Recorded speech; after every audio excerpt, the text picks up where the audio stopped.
Bismillahirrahmanirrahim. Assalamualaikum warahmatullahi wabarakatuh. Alhamdulillahirabbil alamin wassalatu wassalamu ala asyrafil anbiya'i wal mursalin nabiyyina wa habibina Muhammadin wa ala alihi washabbihi ajmain wa man tabi'ahum bi ihsanin ila yaumiddin amma ba'du.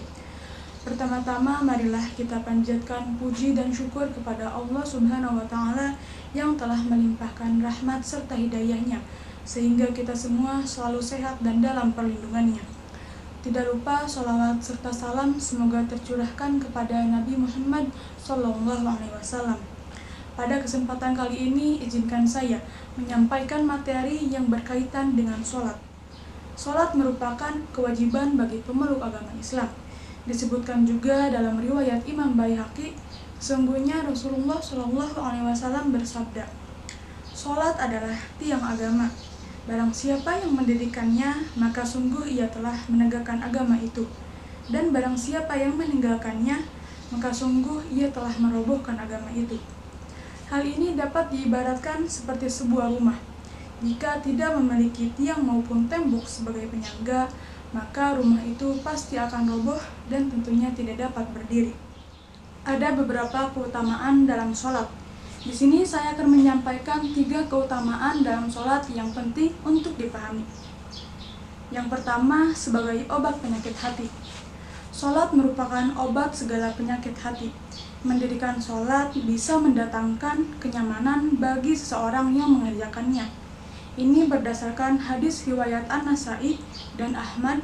Rasulullah SAW bersabda, "Dijadikanlah kesenanganku dari dunia berupa wanita dan minyak wangi, dan dijadikanlah penyejuk hatiku melalui ibadah sholat." Yang kedua, dapat mendatangkan banyak kebaikan. Sholat juga dapat memberikan banyak kebaikan bagi umat Islam yang melaksanakannya. Sebagaimana diterangkan dalam hadis riwayat Imam Ahmad dari Abdullah bin Umar radhiyallahu anhu, Nabi Muhammad SAW pernah mengingatkan tentang sholat dengan berkata, "Barang siapa yang menjaga sholat, maka ia akan mendapatkan cahaya, petunjuk, dan keselamatan pada hari kiamat. Sedangkan siapa saja yang tidak menjaga sholat, dia tidak akan mendapatkan cahaya, petunjuk, dan keselamatan. Dan pada hari kiamat nanti, dia akan dikumpulkan bersama dengan Qarun, Fir'aun, Haman, dan Ubay bin Khalaf. Na'udzubillahi min dzalik." Dan terakhir, yang ketiga, mencegah dari perbuatan keji dan mungkar. Sholat juga bisa mencegah seseorang melakukan perbuatan keji dan mungkar. Allah Subhanahu wa taala berfirman yang artinya, "Bacalah kitab Al-Quran yang telah diwahyukan kepadamu Nabi Muhammad, dan laksanakanlah sholat. Sesungguhnya sholat itu mencegah dari perbuatan keji dan mungkar. Dan ketahuilah, mengingat Allah dan sholat itu lebih besar keutamaannya dari ibadah yang lain. Allah mengetahui apa yang kamu kerjakan." Quran Surat Al-Ankabut ayat 45. Mengingat betapa pentingnya sholat, maka orang yang sedang sakit pun tetap diwajibkan untuk melaksanakan sholat. Apabila tidak mampu berdiri, maka bisa sembari duduk ataupun tiduran sesuai dengan ketentuan yang telah diatur. Rasulullah SAW pernah berkata, "Kalau manusia mengetahui bahwa pahala sholat asar dan subuh, maka setiap orang akan mendatanginya walaupun harus merangkak." Hal ini menjadi bukti bahwa begitu besar pahala dari mengerjakan sholat. Sholat tidak hanya menjadi suatu kewajiban saja, melainkan juga sebagai bukti keimanan seseorang kepada Allah. Di dalam surat Al-Ma'un ayat 4-5 Allah berfirman, "Bismillahirrahmanirrahim.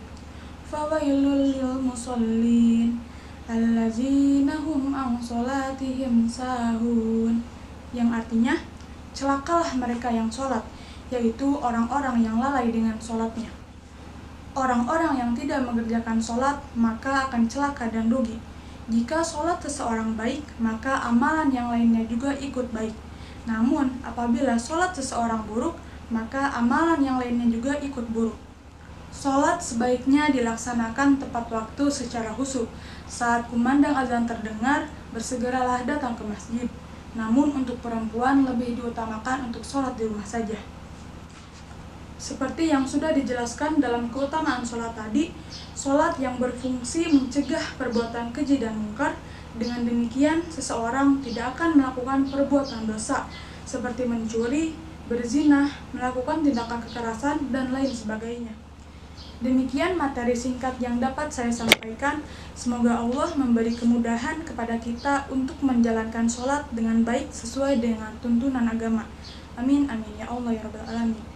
Mohon maaf apabila masih terdapat banyak kesalahan. Wassalamualaikum warahmatullahi wabarakatuh.